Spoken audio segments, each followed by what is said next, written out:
Because right now, Bbq, they got to rack their brains depending on what is banned by KT. Elise available. As you mentioned, Lisa, not the biggest priority, but Caitlyn is there. And it's going to be the Syndra yet again away from Tempt. This will potentially leave the Taliyah open for Bbq.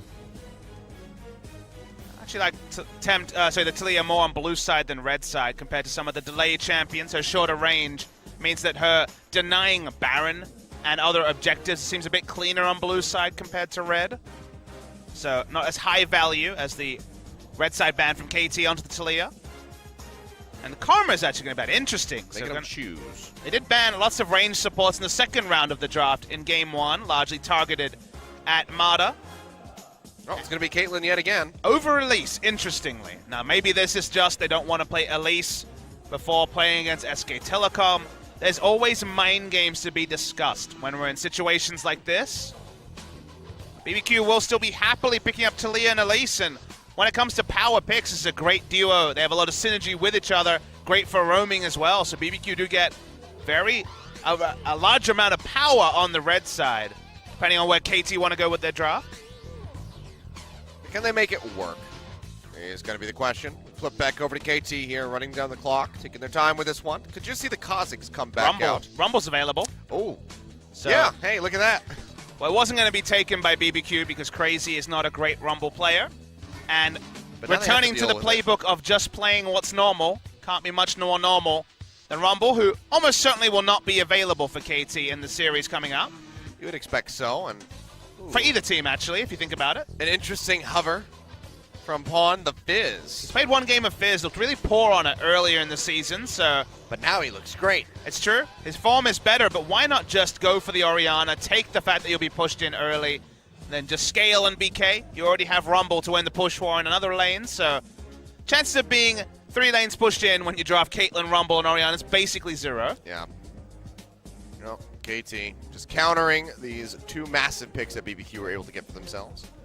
And now, seems like they want to take this Braum away. Could just try to draft an ADC before the bans come through from KT, and that's going to be the thought process here as they pick up the Varus. It's actually more likely to be a Braum ban, I would say, from Bbq than a Braum take. If you look at the comp KT's running, Braum does actually basically nothing. He just kind of dies in AoE to Orianna and Rumble, so very low value to draft Braum on the red side. He can block the harpoons. Oh, yeah.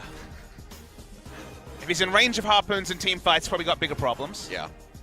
Probably either just ban it away or... I mean, if they really did want to take it, they could, but yeah, the Varus here makes a lot more sense before the champion pool gets limited. Speaking of champion pools, they want Score to play something other than Kazakhs. We're sitting at 4-0 in recent games on the Kazakhs, so trying to force him away from Ultra Comfort. Maybe that will prompt the Lee Sin that's up and down from Score to be drafted in this game.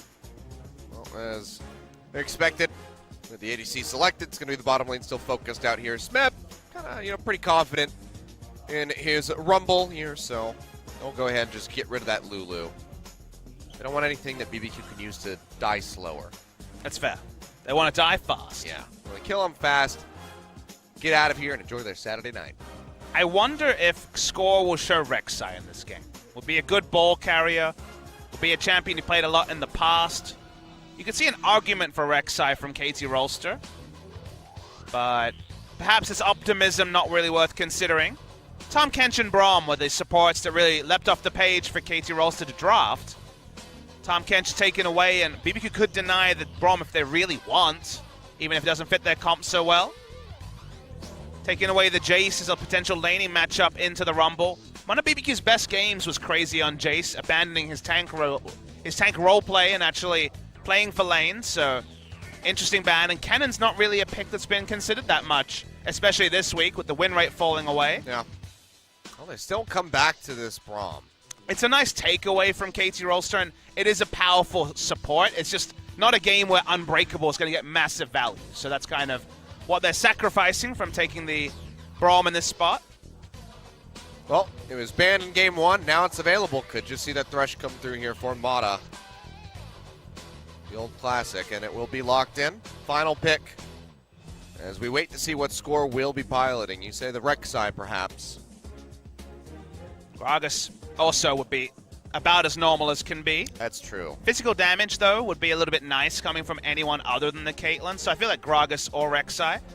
Does he want to show Rek'Sai in a game like this is the question, though. Ooh, and actually goes for a really intriguing draft. Now suddenly, it feels like the only ball carrier, realistically, is going to be Mata on the Thresh, because they're going to actually take Graves, who's been overlooked for a lot of games recently. Has not been a popular jungle choice. Very low win rate in the league. It's a comfort pick for him, and the Camille into Rumble. Try the split push story anyway for Crazy. Didn't get the Jace, would have been more reliable in having ranged poke. But the Camille, same sort of idea. Get the Camille going, get the Trinity Force and a Hex Drinker. Try to kill that Yordle across the map. All right. Well, some throwback picks here. Camille and Graves, both ones that we've seen here and there, but definitely have fallen off as far as the popularity is concerned from the players. But interesting drafts on both sides. You can see Graves score go back onto that Graves, so see how much he's kept up with it in the solo queue and how much he's practiced on it lately. A pick comp with Camille. We saw a pick comp with Fiora earlier in the day. I like a pick comp with Camille because if she shows up in a fight, puts down the Hextech Ultimatum, suddenly the area you have to juke, Cocoon, or Seismic Shove is drastically reduced, and you can actually work with a pick comp, but also be a similar level of split-pushing threat. So the Camille coming in, more and more players are messing with it, sees buffs in future patches. I think we'll be seeing more Camille in the future. Tempt gets a lot safer. And Tempt also gets his Ultra Comfort in the Taliyah, so some power in the draft from Bbq. Casey Rolster, they just want to end it early. They just want to go and start preparing for that telecom war. But Bbq have got quite a fearsome draft in Game 2. Yeah, still an immense amount of pressure here. Their backs against the wall. Need this win to extend the series to a third game and to just really instill hope in their fans. Let's see if Bbq can do it or if this will be the 2-0 closeout from KT Rolster as we load in for Game 2.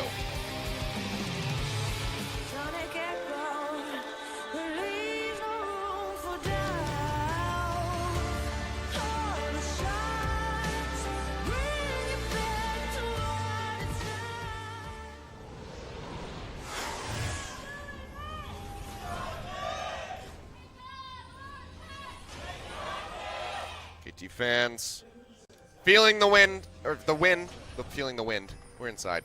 Feeling the wind. Did someone fart? It's on the horizon, maybe. Was it you? No. But someone, if they're feeling the wind, then you know. All right, well, it's a big audience. It could be any one of these people. That's true. Do you see any likely types when you look out at the crowd? Anyone look a bit bashful when you look out there? I mean, a lot of these girls when they get on camera. Well, that's actually a pick coming onto Smeb. He's all alone. Will be forced to flash. Wow, nice invade. But it's a predictable one, right? It's a 5-man invade with the Braum coming in, which is such a standard thing, and almost caught out Smeb. It was him! That was really loud. He's hiding his face. That was very loud. Calm down over there. I found him. I see what you were up to in year one. You were definitely the person dobbing on people. It was him! The Bbq invade works out really well. That means that Rumble has no flash now, Achilleos, and Camille may actually get to her phase just a bit faster. You want to talk more about farting, don't you? No, I was going to say it's a good thing I wasn't a part of the Salem witch trials, because it's like, that one. She's the witch. It's a deep reference. Yeah. I get it, but it's a deep reference. It's not that deep. Well, everyone's heard of it. We'll see how big a hole Smeb has dug himself. With no flash against a Camille Elise. That could be really painful. Yeah, that doesn't sound great. Depth and Mata are going to try to make up for it here as they push in, just trying to give Bless a bit of a hard time. And it does relieve pressure off of the top lane as well, because now Bless has to take more HP. Smeb was already used, so it's actually being held onto for the next buff. So now the speed is going to be a bit slower. Now the health pool will be lower, and it's less likely that that gank happens in the top lane. Yeah, slowed him down considerably as well. Had to wait and see if that push forward is going to come through for Depth and Mata to try to get the steal. So it did buy them a couple extra seconds. So yeah, Smeb. We'll see how he plays around this one. For now, he's still just fearlessly pushing forward, keeping Crazy contained back towards that turret. Actually, exactly. Proxying the wave in many ways by just standing in front of it. Level 2, so not much Crazy can do in this particular spot. How very Marin of him. I wonder if we'll see the exact same level of priority on 7-12 with our resident Marin, sorry, not Marin mains, Rumble mains. Marin. Might as well be a Marin. Marin, Huni, Untara, and the gang, Smeb included. Very big Rumble proponents, but The Rumble tweaks have left the competitive Rumble playstyle of pushing and being K a little bit target nerfed in the early game. So it's going to be interesting to see if we just see draft Rumble and hope it's K, or whether Rumble will become more of a situational pick. Arrival here into the mid lane. Bless going to toss out the Cocoon, won't find anything. Just one rock thrown by Tempt. All that will connect so Pawn stays safe. It's actually not running the Ghost this time. Is going for the heal. Worried about being all in. It's a very useful tool in the Hextech Ultimatum, just to have that, because Ghost against Hextech Ultimatum is just sadness, so maybe just being respectful of the potential pick plays from Crazy later in the game. Just do laps around your cage. It's true. But then you just feel like a hamster, and it's bad. Yeah. It feels really bad. They're good pets, though. It's a big engage onto Smeb, but very optimistic that so far away. Yeah. Might still work out. Bless could flash here. Oh, they do. They get the Cocoon down. Can they get the kill? Turret shot starting to come in. One more shot would do it. Bless. Oh, gets goes the in for shield. it. He's going to get taken out. The turnaround. Bless. He'll get executed, so Smeb does not get the first blood. But what a massive flop from the side of BBQ. It just took so long that he actually got the cooldown back on his shield because they engaged so early. Oh, huge punishment. Even if you don't pick up the kill, you get the experience there onto Smeb. And double buffs are lost. Oh, dear. They saw it. You know, they had the read. They saw Smeb was overextended. They thought they could get the kill. And the best they can say is that double buffs were not given to the Rumble. But the experience could also be a big factor, Achilles, because you make a visit top lane, you know the equalizer will be there before the ultimatum. Yep. Crazy wanted to profit on the no flash Rumble. Remember, his flash was used at level 1. That's why it made so much sense. And Smeb still overextended, as Rumbles are wont to do. Just go home, Bless. Gets away with it. Stay away from these desecrated lands. Well, staying top lane just to see if Smeb will teleport back in. We know Smeb's flash is back up, so no real reason to profit there. oh, Smeb says screw it. I'm just going to be going straight for damage. Blasting wand in the inventory, walking back in with that refillable potion. He's not worried. Nope. Ooh, Seismic shove though on the pawn. Going low, shield comes out, has to pop the heal as well. Good trading by Tempt. Has that comfort pick, and so far it's working out pretty well. Comfort doesn't always mean a lot. You know, there's Ian, for example, 0-5 on Orianna this season. That was a staple for him before. But Talia is actually 2-2 for BBQ, and for Tempt in particular. So they have been able to pilot that pick uniquely well, given they only have 4 game wins on the season. That has been a big one for them and frequently banned, even in game 1 of this series. We had our first pentakill of the spring split with it as well. Noted Talia player for certain. I think Tempt, honestly, is one of the diamonds on this BBQ team. You know, whenever there's a bottom team, when you go later and later in the season, every team around the world's like, I wonder if we could import them. And it feels like definitely the race for Tempt and Ghost will be the hottest when it comes to the players in this team. If you ask me who was better, Athena back in the day for ESC Ever or Tempt, I would say Tempt, even though Athena was a pretty reliable player. Tempt can carry, is one thing we know, and Athena was more of that role play wave clear player. I think of Athena like I think of Kuro, for example, whereas Tempt on his day can be a true carry. Well, unfortunately, being on the squad just kind of makes him look a bit more like cubic zirconium rather than diamonds. True. Hopefully some teams can kind of brush it off and they realize the true value and potential that's there. Imagine if CJ Entus knew the true value of what they had. There was a lot of money to be made there. All of it gone. Imagine if CJ Entus wasn't bad. No, I can't do it. And they say the imagination is limitless. Not about CJ Entus, it's not. No value gotten out of their level 1 attack onto Smeb. If anything, more advantages to Smeb, was ahead in experience, if not in gold. Is that one of those things where if you found like a magic genie in a lamp, you'd ask for him like, I wish CJ Entus would be good at League of Legends, and he'd be like, I cannot grant your wish. It's like wishing for more If you used wishes. a magic 8-ball, it definitely would come up like that. Science point to know. What do you think it says when Score asks if I ever win an LCK title? He might win an LPL Try one, again later. Oh boy. You never. This could be the split. It could always be the split. Hope springs eternal, Achilles. I'm pretty sure that he'll win one before he retires. Or he'll go to another region and win a different title. That's true. A lot of rumors that may happen, but then KT stacked the roster, so he stuck around. Yeah, to finish second twice. Hey, we'll build everything around you. He's like, okay. It all worked out. Goodbye, Hachani. And then he crushed Hachani. That's why they jungled against each other just a couple of days ago. Check out the VOD if you missed it. Ever 8 winners versus KT Rolster. Yeah, it was one for the ages. Things I didn't know I wanted. Well, the Weaver's Wall. Oh, well, 90 caliber net won't get deft over to safety, but the Dark Passage will. So, a nice little attempt there by Tempt. Inadvertent. But they don't get anything for that. Use that window where you have the pushing advantage on the Tilia to make the roam play. Nothing doing for Tempt in that regard. Items starting to come together for the Orianna, and the soft counter pick, or at least the window of strength for Tilia, starts to go away. Scorer's decided he's just going to farm. He's playing PvE. Doesn't need to gank anything. You should go kill that spider camp that's in the jungle. Okay. He's got the red buff, makes it easier to take. But yeah, for now, just hovering around. Some nice forward visions actually expiring at the moment by Bbq, but spotting out around the Raptors in the red buff as they both die. This time, but credit them for getting him there. Score was spotted invading, but it's going to put down a ward, so not looking for any more serious of invade. KT don't have quite as much artillery to call in when they go for the invade. It's going to start the Drake, but the ward is going to expire. Yeah, they'll see this, so they know that they've been envisioned. But seems like Bbq not that interested in contesting over this Ocean Drake, so they will just let this one go. Mata just getting the safety, keep catching those waves, and try to catch back up in CS. Infernal going to be the next one yet again. So maybe things will get a bit more interesting when that spawns in 6 minutes' time. Gotta be optimistic, Achilles. One can hope.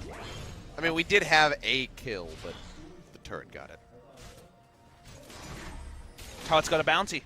I think turrets should get bounties. If you get a triple kill as a turret, it should be worth even more gold. That would be neat. I mean, there's just not enough executes in the game. Maybe if they really buffed up the turrets and made them, like, just destroy you, then that would be a cool little mechanic. A cool little mechanic, or I guess phase of the game that exists right now, is that when the AD carries finally have their first recall, so many different things can happen. That's actually really fun to just inspect where supports go. Because the moment they back, supports, build Moby boots, start roaming.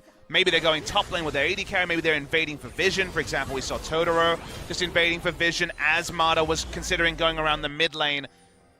The chance for the roaming support has returned to the game, and that's always fun to see. Well, control ward in the forward brush. Not going to spot the ward that Scorer walked over.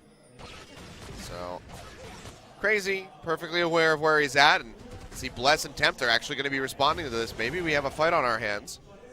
As the roam up does come through, he's going to dash forward, looking for Crazy, dashes back in, gets the stun, Exec ultimatum thrown down, and that is going to be Score, getting absolutely destroyed. First blood over to Crazy, now looking for a little bit more here. Smeb desperately tries to kite his way back in underneath the turret, but there's so much damage that he will fall. 2 kills on the board for Bbq. It's really smart as well, Achilles, because they called in their mid laner as Orianna was recalling. They had everyone in the exact right position. Bless had to flash, but was there for the cocoon. KT undone, the control ward, sure. Knew they had exclusive vision of the forward brush, but didn't have that information with the increasing trend towards laning the top lane brush, even in the 1v1. KT thought they were just going to get the icing on the cake and start the snowball, but actually Bbq, we already complimented their draft. They have the split pusher, now the split pusher has a gold advantage. Yep. And now we get the ever-elusive mid lane rumble. As Smeb TP's in on covering his lane. So I'll just go ahead and pick up these minions. Try to keep his head above the water, but nice little lead coming in here for Crazy, who has almost got all the components of that Trinity Force completed. For the Stinger, and then the completion goal. Then Smeb will definitely need Score to make revisits top lane, because we'll find it hard to walk in and trade Whenever the Hextech Ultimatum is available, you don't have that same disengage potential, so we'll lose pretty heavy-handedly in the Trinity Force trades. Marta's here this time. Not spotted. But Deft is. So there goes that. Another school of thought is to just bring in your bot lane and try to take the turret, end the laning phase. Gonna try to force him out. Equalizer not quite available to just fast clear this wave. You can see the recall has come through though from Ghost and Totoro. Weaver's Wall down. Elise was on the bottom side of the map, so Deft is able to walk up for now. Marta there for range on the Dark Passage. They have a control ward in here. Will be spotted out, so that's going to be the full retreat from the side of KT. Got the turret rather low. Have not been able to take it yet. First brick would definitely help them get back into this game, as they find themselves in about 1,000 gold deficit at the moment. And they're happy to stay because for KT, a 3v3 skirmish, you do have the equalizer, Kilios. You do have the ability to win at 3v3s. So when it comes to the 1v1, they know they can't really deal with that. But in a scenario where they're even numbered and there's not a vision advantage, KT do have a good chance of winning a team fight. Going to be a 5-man roam up towards that top side of the map as Pawn and Score look to join in the fight. Deft pushing forward, looking for the hits. Spiderling will block on that death sentence there from Mata as the Cocoon comes through into the Chain of Corruption. Hasn't been targeted out that much. Yeah, the Equalizer is thrown down to the backside. Goes up, must come down, and that is going to be Bless getting stomped out. Pawn finds the kill with the dissonance. Crazy comes in on the backside of the fight with that TP.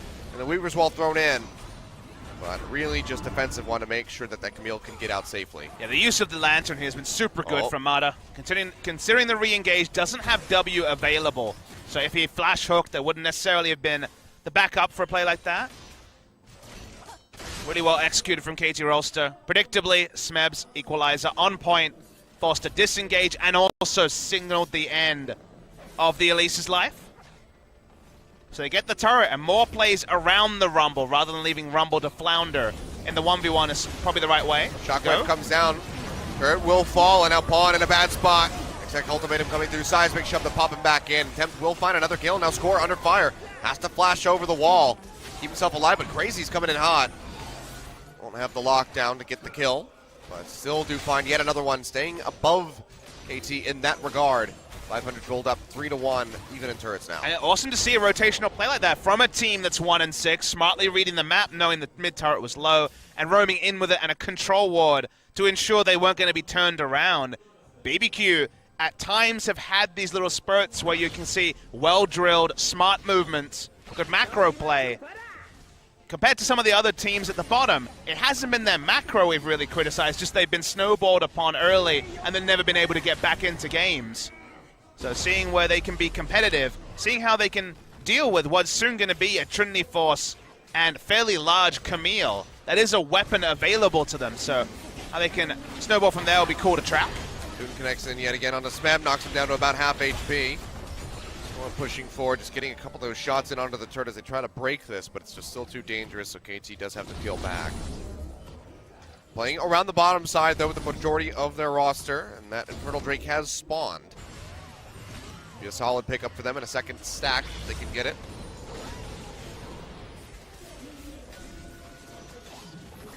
The control ward advantage, that's something here. Terrain always so important to talk about. No teleport available. Gotta be careful. Crazy.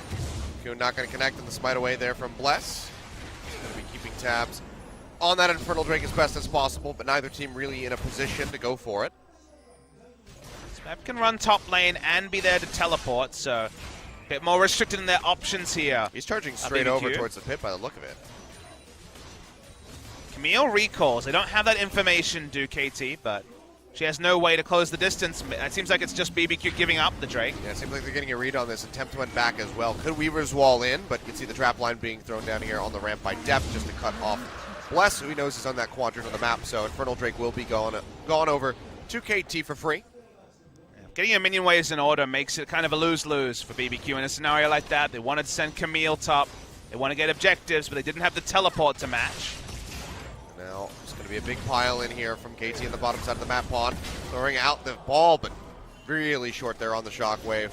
Not nearly fast enough, but it will push them back. It scares off Ghost and Totoro long enough for this turret to go down. So 2-1 in that regard. KT nearly bringing the gold back to even, still down by about 300.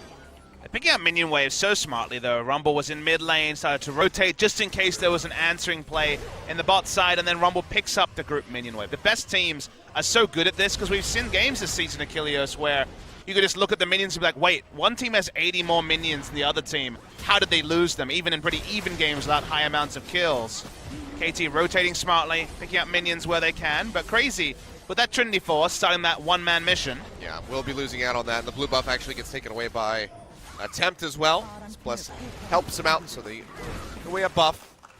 So nice little push in there, and Bbq, I mean, even if Smeb had tried to go up towards that top side to contest and hold on to that turret, he would have been caught out by the Talia and the Elise. So good positioning from Bbq in that regard. They maintain a lead. They didn't have strength around the area, and Smeb has one of the best top lane senses of any top laners we have, so very unlikely he would have made the read that he was safe enough to push up to the turret. You just give it up. It's Trinity Force Camille. The speed there is very fast, and instead we just have Deft pick up side lane farm.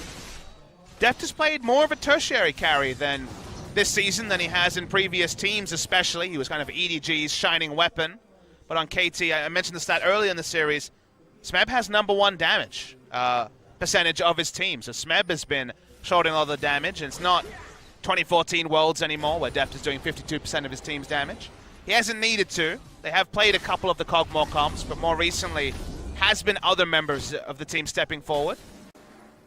Meta right now seems to be a lot of Berserker Greaves and then a bit of AD and just focusing on turret killing rather than going for early Infinity Edges or potentially team fight builds on these AD carries. Taking the measured approach. QSS, BF, Sword, and Berserker Greaves. They are the new core of AD carry builds. Deft and Bang both agree. Yeah. Prey probably sits there and discusses. No more Ninja Tabi. No. 2% nerf was way too much. No lethality to deal with cleanly.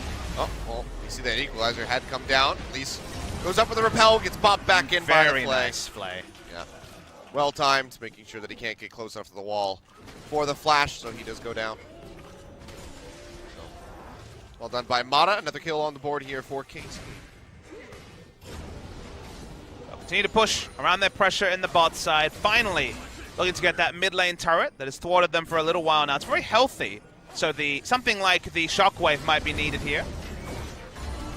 Chunk out where they can. Wave clear, of course, from Ghost is very significant at the moment. The wave is very far away, so KT gonna have to back off of this one for a while. Deft hovering close enough that he can get those headshots in. They step on the trap to try to clear them. In the meantime, Smeb will get launched on. He's dead. And yeah, he's just gonna die. No Zonias to try to delay time. Smeb will put another kill on the board for himself. 3-0 so far, and just like that, Bbq turned things around. They do, but to a point, right? It's a kill with no backup objective to be claimed. They already have the mid lane turret. The waves are in a horrible spot in top and bot lane, so not of the biggest variety. Equalizer came in. Bless had nowhere to go. Watch the play, though. It's the cool part here. Play comes in. Nothing he can do. Interrupts very cleanly. Smeb's still dead. This could give Crazy a decent amount of time on that bottom tier 1 turret. You know how quickly he takes these. Maybe an objective they just have to surrender. Actually sending multiple people bot lane, or at least cheating towards the bot lane with the Thresh and the Graves. Seems like they want to go ahead and get a catch. I mean, Deft is here as well. Mixed calls, they go in and out, end up pulling out, but they also know that Camille is not committing to killing the turret. I mean, honestly, it's just multiple people disappearing into that side of the jungle, so that's enough to dissuade Crazy from sticking around, which is a big wave into the turret. They chip it down considerably, but still will not be taken yet, so maybe it's just the mind game plays from KT. If that's the case, then very smart of them. They are maintaining a gold lead, Bbq, over KT Rolster, largely through the lead in the mid lane, 3 kills and also a 20 CS advantage. So Tempt on the Talia, can't be surprised that it's working out very well for the side of Bbq, and Tempt in particular. Well, Pawn starting to add a bit more damage there as the Luden's Echo is completed on top of the Merylnomicon. He's been in a bit of a rough patch as Tempt is out CSing him, 30 up, 3 kills up as well. And it's worth noting that the KT draft is much stronger as a rotational team than a teamfight team. Sure, they have teamfight tools, but the old problem of who is the ball carrier and how does the shockwave actually get to the back line exists in a comp like this. I was wondering about Rek'Sai as a draft from the jungle to be a ball carrier. Instead, they went for lanes that push very fast, that can rotate smartly, but unless Mata makes the place hardest, well, they found Smeb again. Yeah, this is becoming a repeat occurrence here. Smeb does get to flash out to safety this time around, and the rest of the team is pinching down. Mata flashing forward, looking for Temp, trying to get into play range. Hook not going to connect, and Crazy trying to TP out. No way to interrupt him, and they will just go ahead and get out of here. And now everybody's attention is down on this bottom side of the map, where Ghost and Totoro, they're pushing in for the tier 2. So really nice movements yet again for Bbq. And no equalizer to clear the wave out from far. He can't even walk up. You see Smeb just sticking at the inhibitor turret. Nothing he can do, like you say. Running KT Roaster around the map in a manner you wouldn't expect for Bbq. Sure, Smeb was able to get out and buy time, maybe get the Zonias for the inevitable next Hextech ultimatum. But every time you see Camille walk up to Rumble, headaches exist for KT Roaster. And during those headaches, Bbq are making smart decisions. Yeah, all that KT get. A second Ocean Drake. And another stack, perhaps for the Elder that'll be spawning eventually. But for now, they just keep actually losing out more and more gold. Bbq have stretched their lead just a bit. Nothing too significant, but nearly 3,000. It's going to need some outplays and team fights because, as we say, the comp isn't set up for simple point-and-click success. Still could be a massive shockwave. Still could be an equalizer to end them all. But for now, Bbq can be really happy with where they're at, and also the disparity between Crazy and Smeb in the split push. And unless this game ends for Bbq in the most absurd of ways, if they do lose this, and it is just an outplay by KT, I think that they can walk away from this game and have something to work with in a VOD review and build from there. And we saw the Rox Tigers series before this, right? Rox Tigers playing MVP. in their match against MVP. Oh, here we go. Ultimatum thrown down. Smeb taking a lot of damage. Throws out the equalizer. Tactical sweep is there. Does Crazy want to go for this? The Zonius is here this time. Crazy has to bail out. Crazy maybe didn't check the inventory to see that the Zonius was available. Smart from Smeb to hold on to it. Getting the flash out of the Camille is not a trivial thing. You can extend the range of that hook shot. Get a big initiation, so something gained for KT. But just to finish the point, in the previous years we saw Rox against MVP, and Rox was the team with the honorable losses before a match against a team that was a fellow struggler, and the honorable losses did actually suggest to us they're probably better. We had a match that also suggested to us that they were significantly better. So for Bbq, playing smartly here may actually well set them up for future matches like it did for the Rox Tigers. Yeah, and their future match is actually going to be against MVP at the start of the second round. So it could be a very nice one for them, the chance to pick up a win, perhaps. Still a ways off, though. For now, they have to go ahead and conquer the third-place team's KT Roaster. And this map, I mean, doesn't necessarily seem unwinnable by any stretch for Bbq. We don't need to look forward to future matches just yet because we liked Bbq's draft. I like the way Bbq's played the early game. Not quite getting the pick on to score, and Mata there for the evacuation. But Bbq have the run of the map, and I'm just waiting for them to continue to play around pressure. Right now, all the pressure set up around the Camille, which is working out excellently for Bbq. When they start adjusting their map pressure to the top side by getting aggressive wards in, Oh, Shockwave comes through. Ghost goes really low. Just off of that combo from Pawn. Can't quite get the kill, however. Totoro there to back him up. But still, you can see that Orianna starting to work out. And the lack of wards also around the Baron starting to cause a problem. So let's see Bbq shift that attention to the top side. As well. Crazy's going to sort himself out just fine, as we can see. He's gone Ravenous Hider, so he just really wants to kill Rumble. Yeah, he wants to get the kill. They have slightly less pushing power, but a whole hell of a lot of kill power. Well, Zonius is there, so Smeb can at least take solace in that for now. We saw, how willing he was to hold on to it. So it's not itchy on the trigger finger by any means. So Crazy just trying to bait out the Zonias before he uses the Hextech ultimatum. It seems like not really a possibility. Death pushing in. Just want to get the Banshee Veil away with the ultimate there. Ace in the hole. Playing against the clock, though. Almost was in range of getting caught out by that Elise, but does make it out safe. Let's just discuss a small point. It's kind of a high-level point, but not much is happening in this game. Bbq is warding and playing around their strength, which is the Camille over the Rumble, but do consider the fact that they're playing around that strength in the bottom side where the Drake wasn't going to spawn for 3 or 4 minutes when we were watching it as this initiation goes wide. They didn't have any backup objectives with that pressure. If they had had that pressure on the top side, you can fall back to a Baron, get ward control over a Baron because Camille is out split pushing the Rumble. But in that scenario, they could get nothing really from the pressure advantage they had in bot. And that's like a small macro point, but actually could be a pretty considerable one in a game like this because Camille being stronger than Rumble actually lost the Camille the Flash and gained them nothing. Yeah. Well, now KT looking for something. We'll be pushing in from mid. Should be pretty easy work as they go ahead and knock down that turret. So the final outer now falling. Crazy still applying pressure down on the bottom side.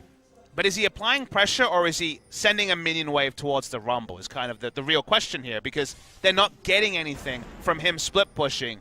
It's just like if you had a Vayne and a Caitlyn trading CS in a side lane, it's benefiting the Vayne even though the wave is going faster to the Vayne than it is to the Caitlyn. My solo queue explanation would be, well, it's not my fault you're doing nothing with the pressure I'm creating. Well, I don't know what the comms are like. It's possible. This is pressure though. Not able to get any hits onto the turret because the wave clear is still there from the Rumble.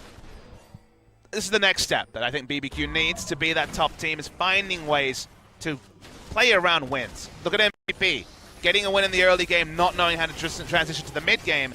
Bbq having a split push advantage on Crazy hasn't been common because he's largely been playing tanks. And yet playing around Elite's not a trivial thing to learn at the highest level. They finally do so as they get that turret. Yeah, Hextech Ultimatum comes down onto Smeb yet again, but Crazy's going to hightail it out of here. Oh. Hook barely going to miss. A couple pixels more. Might have had that one. Get a little bit more damage off the backside of that from the equalizer, but Crazy will be able to leave, but the flash is yet again down. They do lose an objective. Finally, Bbq takes something out, but they have to use a lot from the side of Attempt and Crazy to make it happen. KT still get their buffs on the bottom side, so they aren't being counter-jungled. Still, no movement from Bbq on the top side of the map. You feel like KT are kind of getting extra life after extra life, second life after second life, and a team fight victory for KT could still swing the game their way. There is no unassailable lead. Lead is stuck around 2,500 gold for the better part of 15 minutes. Yeah, was growing very slowly, but now it's kind of stagnated here. And KT could just go ahead and stack another Dragon onto their inventory that they have already, a third Ocean Drake perhaps. Intriguing build coming through. Cloud Drake would come through. Intriguing build from Score. He's actually gone Rapid Fire Cannon as his offensive item after Warrior and Hex Drinker. Feels like we've had the Phantom Dancer be the common choice. Black Cleaver also was very common for a long time. Black Cleaver's looked past in this particular game because it's only Caitlyn doing physical damage outside the Graves. It's a pretty squishy build, but it's more about turret taking and maybe one initial large AoE than any necessarily sustained damage from the Graves. One of the other ones that we used to see actually was the Death's Dance, if you think about it. Now, very strong at the moment. Still not seeing it. It is really good. I'm surprised so few people have used it since Ixu used it on, what, day 1 of the season? But no Riven in the meta, so no Death's Dance top lane Riven. I agree. I can understand on the Graves. I guess Zeal is such a great one-item power spike and it's so cheap that you kind of feel priced into a Zeal, and then from there, anything works out. Death's Dance a little bit more tricky to build, but it feels like Graves builds do iterate a lot over time. This is a surprise to not see Black Cleaver, but could still be gotten next item. KT all pushing forward here in the mid lane. Smeb moving up the bot side. Will be going in to join the squad as all of BBQ just waits in the fog of war, trying to get the catch. And KT are playing around their vision, so BBQ's like, okay, they haven't come for a while, let's go for this. They put down a control, they see why the face check hasn't happened.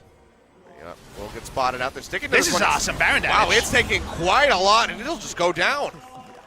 Baron speed caught even us by surprise, Achilleos and KT Rolster. They thought with the ward they'd be fine, but BBQ just turn on it. And with double Leandries and Blade of the Ruin King, they delete Baron in half an instant. Yeah, good lord. Just ripped right through that one. Now KT all starting to push forward into this lower half of the jungle, maybe looking for the tier 2. Sweep out, looking for an opportunity, move down over to this brush, trying to see if Crazy will walk down with this wave, but he's not having any of it. Knows that everybody's missing. But BBQ, they keep the hopes alive. They put a little bit more gold in their inventory. And now they have a Baron buff to work with. Yeah, Baron buff and very good siege comp and also a 4-1 comp with the Camille is a lot of tools, and that's why you see a brush camp from KT. A single pick, especially onto Crazy, buys them so much breathing room. All they want to do is out-sustain and get over the Baron buff duration without losing an inhibitor turret or anything massive. But for now, they're just going to pick up minion waves. So far, Camille hasn't been able to bring up a wave, but when she starts to crash a wave to the inhibitor turret in bot lane, that's when the headaches start for KT. They also have to get through that Guardian Angel. So just a bit trickier now to get through Crazy. I think you're killing the minion wave. You're not killing the Camille. This present point during the Baron. Well, pushed up here into the mid lane is Bbq. Trying to knock this one down. Need to get some damage down onto the members of KT, maybe to force them away from the turret so they can more easily get to it. Trying to knock it down. Wave clear is still decent. Flash hook comes through from Mana. Oh, Dark baby! Passage thrown out attempt. Will get leapt on. One more shot will do it. Pawn finds a hit, and Mana, there we go, comes up clutch with a Thresh. Yeah, big game player Clutch underrates how strong a player Mana is. Casual, flash, hook, and the Dark Passage to pick up the kill. Beautiful stuff, and that halts BBQ's onslaught during the Baron. That was a Kriegasm play if I've ever seen one. Good job, Mana. Excellently done. Got his eye in on the Thresh. First couple of games of Thresh, like, well, it's not old Mana. He had that one game when they got perfect games by a Freak of Freaks, and then game two, strapped his team on his back, made all the players, and like, is he back? And seems like increasingly the answer there is excitement for Mada's Thresh is well deserved. Yeah. And I mean, it's been garnering respect. Game one, banned away. We've seen it several times. And all of it culminating into that play. We'll see how many more he's got for us here in game two. Tempt kind of played that situation like he had cleanse. I can't 100% recall how much vision there was, but in my head, if we see the replay, maybe we'll get confirmation. It seemed like there was vision. His score's going to die fast. Yeah, he's going to get just chunked out. TP has to be canceled. And he was just all on his lonesome. Yep, he went for a merry walk and was killed by a Camille. She's level 18 with a lot of items. That was dumb, Score. And he has no armor. So, goodbye and good night. KT will pull back. A couple of uncharacteristic mistakes from Score this series. The Kazakhs in game one, face checking and dying, and now he's going for a merry walk on the Graves. Trap line set up here by Deft as they try to hold on to this turret. Like I said, wave clear is still very strong from the Caitlyn. The headache is still very strong with the Camille, who is ungodly strong and is sitting on probably some gold. Just went and bought a Giant's Belt to complement the Guardian Angel that was completed earlier. Yeah, why the hell not? Just, you know, pick up something like a Randuin's. Yep. Yeah. Frozen Mallet. Randuin's, and then maybe the Death Stance. Just chuck it in there. Oh, dear. Really unkillable. Yeah, that just sounds dirty. But, yeah, he's got a lot of AD. When you're this far ahead of anyone who can answer you and you just function as a big initiator with the Hextech Ultimatum, it is a really big problem for KT. They're going to have to really outthink BBQ, make big plays around the map like Marta's a few moments ago to deal with the fact that no one can enter lane against Crazy. And Smeb, sure, he can clear minions next to Crazy, but another Baron buff where Crazy can set up for 3 minutes, they're going to lose multiple inhibitors. There's nothing he can do. Well, 30 seconds out from that Elder Dragon spawning. It's a 4-stack for KT. BBQ going to have to try to stop this top one. lane as well. That's since not going to connect. Crazy just rotates his way out. We'll let Smeb have that wave. Weaver's Wall coming through. Pawn makes it to the other side in time. Keeping himself safe. But it's all about this Elder Dragon now. BBQ pushing in, trying to get deep vision. And KT unknowingly standing on top of this. Cocoon comes down, Chain of Corruption as well, and Mata just gets destroyed. Tempt comes up with the killing blow, and BBQ, they want to just go straight in for this one. Oh, Crazy.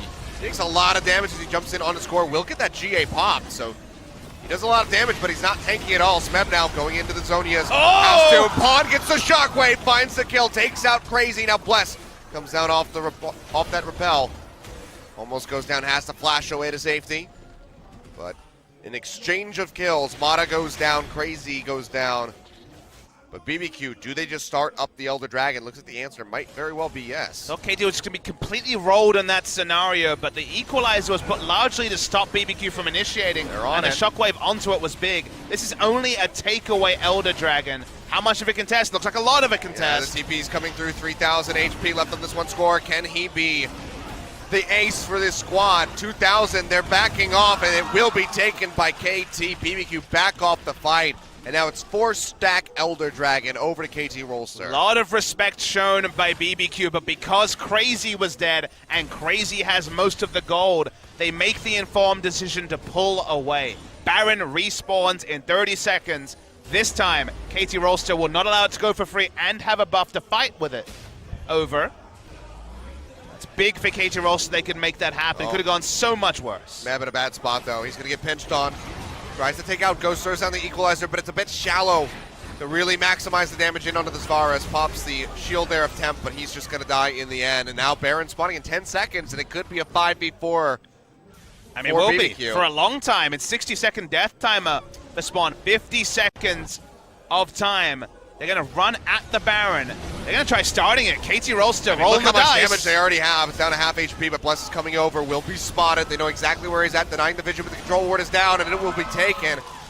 Could have maybe had the seal if he got into the pit, as Deft was the one to get the killing blow, but now double buffs here for 4 members of KT. In the end, drawing everyone to kill Smeb was actually just fine for KT. They traded up from the scenario because the members chasing him did not have teleport, did not have a way to get back to the Baron, trusting in the damage of the Elder Dragon. Elder Dragon 4 stacks, a lot of true damage, so even the tanks are doing respectable damage to the Baron. They pick up the objective to have Smeb spawning in 10 seconds. KT Rolster, even though they didn't have a strong Orianna initiator with the ball, have made good macro choices. Bbq also have played a good game. We're going to see a replay. This could have been the explosion for KT Rolster. Things could have gone a lot worse. The moment the equalizer comes down, because you wait here, you see the initiation comes through onto score once again. The equalizer doesn't necessarily look like it's going to be the right one, but combined with the shockwave, everyone sits in multiple ticks. Huge shockwave from Pawn spares KT from losing the maximum. And now with the Baron buff, they're starting to knock on the front door of Bbq. I mean, it might even spare them from losing this game, where Bbq were in such a strong position. KT now firing back. Knock down that inner turret, the first one of the game for them in that top side of the map. Mid likely to be the next target. Some recalls already coming through. Map is pretty bare from the side of Bbq in terms of wards. Because that we're hitting full items, only 2 control wards actually in inventories. Well, Smeb is feeling a bit more confidence. He chases in on the Crazy. The It is whole a team is Camille. piling in. This could take a while. Ace in the hole. Gets a little bit of damage, but they really want to get rid of Crazy. This might be a meanwhile at situation. They're trying to bring up a mini wave. Maybe not. Okay, there we go. Well, mid turret will be under siege and should go down unless Score can clear this out, but yeah, it's just not going to be fast enough. Can't get there in time. Mata, flash available. Does he want to go for anything crazy? That's going to be the flash play. Goes into the hook, finds Totoro. Chain of Corruption down, but it doesn't matter. It's not saving the life of his support. Ghost does his damnedest, but it's not enough. Totoro will fall. 2 picks now for KT. Baron buff still there, and they will be pushing through, looking for the rest of these turrets. And Bless is not strong enough to walk up and tank any initiations. This should be free objectives for BBQs. Oh, Interrupt. Ghost. Yeah, being delayed out. The equalizer comes down. He's burned down to half. Has to flash into the pit. And that is just the wave clear being taken away from Bbq. Lots of damage in onto Deft. Oh, boy. Almost goes down. Yeah, wow. Holy hell. That's with some magic resist as well. He has some Kuro Scimitar already, this Deft. On his hunting. Finds Ghost. He has vision of used. And up. Shockwave's back up. And, oh, goodbye. I don't know why Ghost stopped moving when the ball was in there. That was dumb. If you know, they react to movement. Oh, God. But there's the critical strike you don't normally expect coming through from both Score and Deft at the same time. Should break the base. KT Rolster, 2 more down. All the wave clear down for BBQ. Yeah, 50 seconds on Tempt, 45 on Ghost. Smeb caught out, will go low. But you can see that ultimatum thrown down. Crazy just has to hightail out of the rest of the squad here to try to take him out. Pawn going forward, looking for the kill. A couple more hits will do it. Smeb joining in the fray. He'll pop the GA yet again. And he is completely surrounded, perfectly timed by Mata on that death sense.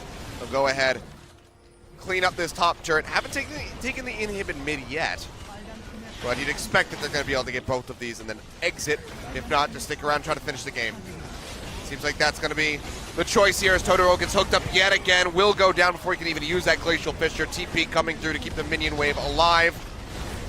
And the turrets will be destroyed. The Nexus to crumble shortly thereafter as Bless tries to make it back in, but he won't be able to do so. Ghost now pulled out of the fountain, will die. And KT looked really rough there in game number 2. Will be able to close out that 2-0 victory for themselves. Now, KT Rolster, just like SK Telecom T1, will go in with a 7-game winning streak into the Telecom War. Both of them losing their first series of the season. KT to Longzhu, SKT to the side of Samsung. And from there, win streaks, even game win streaks here for KT Rolster. Another 2-0 after their 2-0 over Ever8 winners. They took down Samsung a couple of series ago. KT Rolster, everyone in good form on the team. Couple of bad decisions here. This was a game they should have lost. Camille so far ahead with a duelist build, with the advantage in terms of turrets as well. They should have been able to engineer a scenario where KT would always trade down, where Bbq would always get an extra objective. Instead, made some bad decisions, didn't play around their strength, and just had Camille trading farm with the Rumble, and somehow KT got a lifeline. A better team would not give KT that lifeline. KT got it here, they accepted it gleefully, they will not have to play a third game, and they go on to face SKT on Tuesday. Yep. But still, lots to be proud of by Bbq. The early on macro plays were actually very intelligent by them. They were trading up, they were forcing KT to make sacrifices and taking objectives because of that, but it needs to be built on. This is the same thing that we've experienced from MVP, from the Rocks Tigers that we've seen from them in their recent games. You know, the foundation is there, but they need to build off of it to actually find success. And I can echo that because you can smile to a point. You can smile till you're like, well, what are we gaining here? And they're like, well, nothing. And it's like, well, okay, well, that was the part where KT got a chance, the door was open, they should have stayed shut. So I completely agree. This is a VOD review where they can learn a lot, where they can feel good. Feels like you can have a roller coaster of emotions, a rom-com basically. You know the outcome, it's KT Rolster wins, but there were some good points for Bbq. Yeah, pretty much up until the point until right after they killed Mata in the jungle, when Crazy died. You feel good about right up around that point, and then it starts going downhill for Bbq. I will get excited about Bbq winning a second series. I mean, they almost beat a KT Rolster that had 4 dragon buffs. True. So there's definitely things that you can take away. There's a silver lining to the story, but unfortunately for the players, they're not seeing it yet. Instead, they're just going to wallow in the sadness of a loss. And we get the lucky factor of being that one extra level detached, of seeing the bigger picture because we're commentating the bigger picture. For them, it's just a loss, a 2-0 loss to extend their suffering now 1-7 in the first round robin. Not happy times for the side of Bbq as Smeb hit some nice equalizers, so predictably did a lot of damage. Yeah, as did Pawn. As the depth, but also Tempt as well, showing up on that Talia. As you would expect, major comfort for him. Started off the spring split rather well with that pick. He was great in this game. Yeah, I mean, seismic shoves on point. Really good stuff by him. So overall, props over to Tempt and Bbq for their early play. But Mata will, in fact, be your MVP for today. 83% kill contribution. Only died the one time that he got caught out in the jungle, but whew, good lord, some of those hooks. Anytime Mata can jump on Thresh and it be a meta pick is a happy time for every viewer in the world of League of Legends. This man is clutch. This man does things that famous AD carries say, I don't know how he could do that, how he had the ability to do that. Well, guess what? Mata sees openings that other players self-question themselves over. Mata doesn't need to question himself. He was the 2014 World Championship MVP. He knows to trust in himself. And sometimes he face plants. We all do sometimes when we make the big plays, but Mata can also be a game winner, and he was in this game. Yeah, I mean, Dark Passage is on point. Every single time that Weaver's Wall came through, he was ready to save somebody's life with it, but just overall... This equalizer was sick. Yeah. Just zoning him back, and then there's just nowhere for the Elise to go. Nice little flay onto Bless in this scenario as well. Thought he could come down and get out. Nope. Flayed back in to death in that scenario. No flash available overall. This was the play, though, Achilles. Flash hook, max range on Tempt. How about just put that Dark Passage in, the equalizer? Maybe not even necessary with just how good the hook was. I'm sure Tempt said, well, I didn't see that coming, and that's probably pretty fair.